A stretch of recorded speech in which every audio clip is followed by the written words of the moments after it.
Right, it's Mike from the Mike James Rock Show. I've bumped into some old friends. It's Less Than Jake. How's it going? Fantastic. We wish we looked as good as you, man. Last time I saw you, you had a big old beard. I know, man. Yeah, looking good, man. Fixed up, look sharp. Yes, you That's how do. it goes, man. How's tricks with you guys? Good. We just we arrived here yesterday, Okay. and it's gonna be the first show. We're excited. So you're doing the 3 shows of Slamdunk. Are you You got doing more in the UK after that, or is it just in and Not out? this time around. This is just the in and out kind of time right now. Yeah, Okay. we actually are never home for summers ever. Like June, July, traditionally we're always out playing shows, and this year we only have a few in June, July. So Okay, so we get some home and downtime. it's beach time. Yeah. Okay, are you going to be writing during that time, or is it literally downtime? You don't think about band? You or know, I anything think like that? that, we're kind of always writing, at least individually. You Yeah, know? So as a band, no, we're gonna take some time off. Well, time off, but not time off per se, but more like but away from the public eye, away from playing and shows. Yeah. So what do you do then on your downtime? Have you got side projects? Is it family, friends, that kind of thing? Just general life? All the above. Yeah. Yeah, you know, like I'm a new father, and a son. So yeah, so That's got to be so rewarding. it is. It's very cool. It's giving you a different perspective on life, like with regards to writing music as well. You know, not consciously, but maybe subconsciously. Yeah. Okay. I think it further, like, having a kid, he's 5 now, but like just kind of further push that theory that like we want to write stuff that puts people in a good mind space and puts you in a good mood. I don't know. I feel like, sometimes I still think this, like some shows, it's not really an escape, from all the craziness in the world, and like I think we still want it to feel that way. You know what I mean? Like, bring back that childhood thing when like you didn't have any worries and all You that. got 90 minutes on stage, or a minute, or an hour or something, and it's between you and the audience, and nothing in the world matters, and it's just It should be that way. skanking. I don't like when bands like bring any otherworldly thing into that like moment. It's like a weird thing.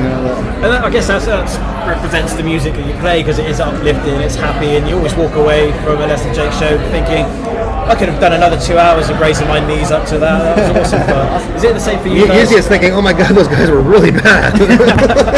I'm the one stood at the back with the earplugs in, just like, Exactly, these kids nowadays. You touched on it. You got downtime for the summer. Sort of, kind of. Yeah. What's going on for the rest of the year then? Well, we do have shows in June and July. Oh, Just, okay. there's only a couple. But pretty much August we're going to be back over here. Okay. In Europe doing festivals. Yeah. And then we're busy the rest of the year. There's stuff. There's plans to go back to Australia. Nice. Another U.S. tour this fall. Okay. So That sounds like it's not really, the downtime is downtime. No, it's and just- you it's really just that it do need happens to to be- chill because you're hammered the rest of the year. It's just June and July.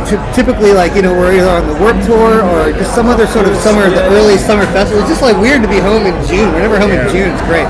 But we still have 2 shows. This event is kind of the UK's version of Warped Tour, I guess. It's multi-genre, it's a touring festival. Yeah. But the lineup that you guys are on, the stage that you guys are on, Oh man, it's like insane. the ultimate lineup. Isn't There's it? people like creaming their jeans in the States about that lineup. I mean, it's insane. I'm glad I'm sat with a table in front of me, so the people on camera can't see how excited I am. But that stage is like, you guys. yeah, if you Amazing lineup. if you like that genre of music, punk and pop punk and ska, I mean it's pretty stacked. Is it something you guys could create yourselves in the States and tour as a package with like maybe 4 or 5 bands as a touring ska punk type of festival? We could, but we would get screwed on the exchange rate. 'Cause, yeah. I don't know if it would work like it works over here. I can't exactly. There's a number of reasons I could probably talk for an hour on the subject, but the short reason I don't really know why. It's a combination of things. So over here it goes over great. Perhaps it's a bit more of a niche market over here, so when a package like this comes together, a lot more people will come out to it and make it. If all the big cities in the States were on a tiny spot like that and we played 4 shows like this, yeah, it could happen because everyone can like train in and stuff to come to shows. That culture is not quite the same in the States. You know what I mean? If you played in New York City, you're gonna get some people from New Jersey, maybe some people from Boston, but that's it. You know what I mean? Like, so it doesn't cover as much territory in a weird way. I think there's like probably the same amount of fans of the genre in the States, but it's spread out way fucking more. And I guess you've got the likes of Warped Tour that do cater to that style of music and travels across the entire states, coast to coast kind of thing. Whereas here in the UK, like we've travelled up this morning like 3.5 hours, but we've travelled from the far end of the West Country. We've travelled half the country. Yeah, exactly.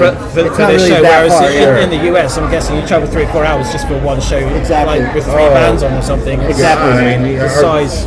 Yeah, I mean. Yeah, the Warped Tour has become kind of like a phenomenon in the sense that it's, regardless of what bands are playing, it's like a goal for people to go there. It's like a summer thing to do, you know. It's just taking on a crazy culture, but yeah, we're lucky to be a part of that. It's been awesome. We speak to a lot of bands that come over for Slamdunk, and they say they want to come over to Slamdunk because it's the start of the summer season in Europe. Is that what kind of made you want to come over here? Because you almost like here every other year. I'll be honest, man. I never really thought of it in those terms, but it kind of is. It's like one of the first major festivals to happen for the summer.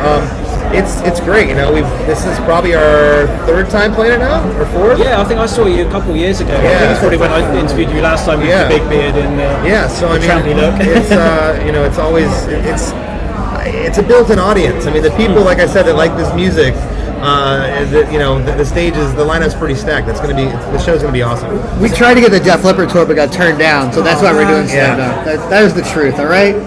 That would have been awesome, though, I reckon. Yes. Anyway. Do some like some hair metal covers as well. Throw those in. If you pick bands like that, what cover would you do though? That's the thing. God, don't ask me that question. Yeah, no, don't ask him that. Because you never would have heard the song. It'd be like the most obscure C-level metal band that was like was like from Houston, Texas in 1985 that I know of and no one in my band knows. But then those guys are still walking around town in their tight spandex with their big hair, looking like they're 50. And but they're in their 60s now. Yeah. That's it. It's always a pleasure catching up with you guys. I know it's always short and sweet at a festival, so hopefully come over and do a headline run and we'll just sit down and shoot got me it. thinking though, like maybe like a Quiet Riot song, or like a Twisted Sister, like a off Twisted Sister song. Yeah. Was Mama We're All Crazy Now Quiet Riot or Twisted Riot. Sister? That's Quiet Riot. Okay, Quiet Riot then. Yeah. We could play Mama We're All Crazy Now. Yeah, That would which be was originally a Slade song. Oh, well now it's a cover of a cover. But Slade's from England, so it's all come around. That's actually a perfect pick. Because I think there's obviously the Slade one they do is a Christmas tune, and they've Come On Feel the Noise has been covered quite a few times as well. So that was also a Slade song. Yeah, I knew that, but I didn't know that. It's British influence. We get everywhere, man. As I was saying, it's always a pleasure catching up with you. Yeah, you too. And hey, if you go completely to the skin, you'll get an even younger girlfriend. Sweet. I'm off to go and get me some razors, man. Edit. I'm going to go and get me some razors, have a shave, and we'll see what happens. Always fun chatting to you guys. Thanks very much for taking the time out. Thank you. That was cool. Cheers.